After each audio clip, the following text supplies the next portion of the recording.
नमस्कार दोस्तों, मैं आपका डीओबीडी सुमित कुमार स्वागत करता हूं आपका हमारे चैनल डीओबीडी पे। आज इस वीडियो में हम देखेंगे कि आप अपने बोर्ड एग्जाम्स में कैसे अच्छे स्कोर ला सकते हैं।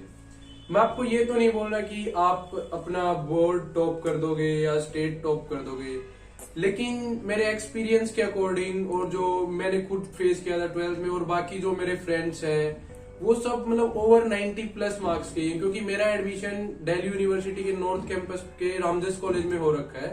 सो मेनली जितने भी स्टूडेंट्स यहाँ पे हैं वो सब 90 प्लस या 85 प्लस तो सबके हैं ही। तो मैं वो स्ट्रेटेजी जो उन्होंने मतलब मैंने उनसे बात की थी तो उनके अकॉर्डिंग उन्होंने क्या अपनाया था, मैंने क्या अपनाया था, वो सब मैं आपके साथ शेयर करूंगा इस वीडियो में।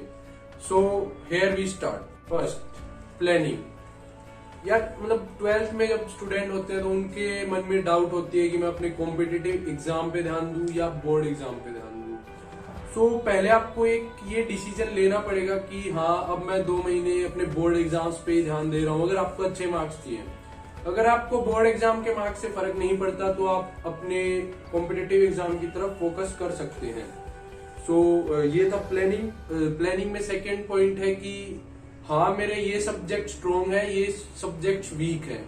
तो जो आपके स्ट्रॉन्ग सब्जेक्ट्स हैं ऐसा नहीं है कि आप उन्हें बिल्कुल पढ़ना छोड़ देंगे, लेकिन उनको छोड़ के आपको अपने वीक सब्जेक्ट्स पे थोड़ा ध्यान देना पड़ेगा। और प्लानिंग में थर्ड सबसे इंपॉर्टेंट है कि yes I am starting from today. अभी ये नहीं कि मैं प्लानिंग कर रहा हूँ और प्लानिंग में ही आपका अभी 2 महीने बाकी है, उसमें से 1 महीना निकल गया, तब तक आपका प्लान बन रहा है। प्लानिंग ऐसी करो कि हाँ आज मेरी प्लानिंग हो गई है, मैं स्टार्ट कर रहा हूं, अभी से स्टार्ट कर रहा हूं। Second, time table. आपको अपना टाइम टेबल थोड़ा चेंज करना पड़ेगा और फिक्स्ड आवर्स आपको सेल्फ स्टडी के लिए निकालने पड़ेंगे। लगभग अभी सब कोचिंग और स्कूल्स की तो छुट्टी हो चुकी होगी, मतलब अगर आपके स्कूल्स लग गए थे कोरोना के बाद फिर से, सो वो लग नहीं रहे होंगे, तो आपको घर में लगभग 5 से 7 घंटे 6 से 7 घंटे सेल्फ स्टडी करनी पड़ेगी। उस सेल्फ स्टडी में आपको आपका टाइम टेबल बांटना पड़ेगा कि स्ट्रॉन्ग सब्जेक्ट जो है आपको ये नहीं है कि मैं उन्हें पढ़ ही नहीं रहा, ओनली वीक सब्जेक्ट पे फोकस कर रहा हूँ। आपको हर एक सब्जेक्ट को टाइम देना पड़ेगा, लेकिन आप ऐसा कर सकते हैं कि जो आपका वीक सब्जेक्ट है उसको आप थोड़ा ज्यादा टाइम दे रहे हैं और आप अपने स्ट्रॉन्ग सब्जेक्ट को थोड़ा कम टाइम दे रहे हैं। थर्ड की थोड़ी बहुत फिजिकल एक्टिविटी, मतलब शाम को 1-1.5 घंटा मतलब खेलना चाहिए आपको। ये नहीं है कि मैं बोर्ड एग्जाम्स आ रहे हैं प्रेशर मान के कि सारे दिन मैं लगा हुआ हूँ पढ़ने में ही, तो वैसे आपकी प्रोडक्टिविटी कम हो जाएगी। फोर्थ और लास्ट कि आप अपना टाइम टेबल स्ट्रिक्टली फॉलो करेंगे। ये नहीं है कि 1 दिन कर लिया 3 दिन नहीं किया, 1 दिन कर लिया 3 दिन नहीं किया। सो टाइम टेबल में आपको डेली आपको फॉलो करना पड़ेगा 2 महीने तक, अगर आपको अच्छे मार्क्स चाहिए तो। थर्ड सबसे important, previous year question paper और सैंपल पेपर सोल्व करना। ये यार सबसे इंपॉर्टेंट पार्ट है अगर आप बोर्ड एग्जाम्स में अच्छे मार्क्स लाना चाहते हो। मैं आपको फायदे बता देता हूं कि अगर आप प्रीवियस ईयर क्वेश्चन सोल्व करते हो तो उससे क्या फायदे होंगे। पहला तो मतलब बहुत सारे क्वेश्चन रिपीट होते हैं। सेकंड, आपको आइडिया हो जाएगा कि किस टाइप के क्वेश्चन आते हैं। थर्ड, आपको ये आइडिया हो जाएगा कि मतलब आप अभी किस लेवल पे हैं। और फोर्थ में आपको बताऊंगा कि अगर आप ज्यादा से ज्यादा क्वेश्चन प्रैक्टिस करते हैं तो आपको लिखने की प्रैक्टिस हो जाएगी, क्योंकि बोर्ड एग्जाम में सारा खेल आप कैसे लिखते हैं उसी का होता है। तो अगर आप प्रीवियस ईयर क्वेश्चन सोल्व करते हो तो आपका मेन फोकस ये नहीं कि मैंने प्रीवियस ईयर क्वेश्चन सिर्फ पढ़ लिए उनके आंसर्स के साथ। आप प्रॉपर ऐसे करो कि जैसे आप किसी एग्जाम में बैठे हो, प्रॉपर टाइम देख के, और एक अलग से आप अपनी नोटबुक बना सकते हो या अलग से पेपर जो सीट्स आती हैं लूज सीट्स उनके ऊपर सोल्व कर सकते हो। तो ये सब अलग से होना चाहिए। ये नहीं कि हाँ मैंने प्रीवियस ईयर, सब बोलते हैं प्रीवियस ईयर करते हैं कर लो, तो उसमें आप अगर वही कर रहे हो कि ऊपर क्वेश्चन है नीचे आंसर है, तो वो आपको इतनी हेल्प नहीं करेगा। प्रॉपर आपको एग्जाम टाइप से बैठना है कि मैं 3 घंटे में कितना कर पा रहा हूँ वो देखना है। अगर आपके पहले क्वेश्चन पेपर में 90 से ऊपर मार्क्स आ रहे हैं तो बहुत अच्छी बात है।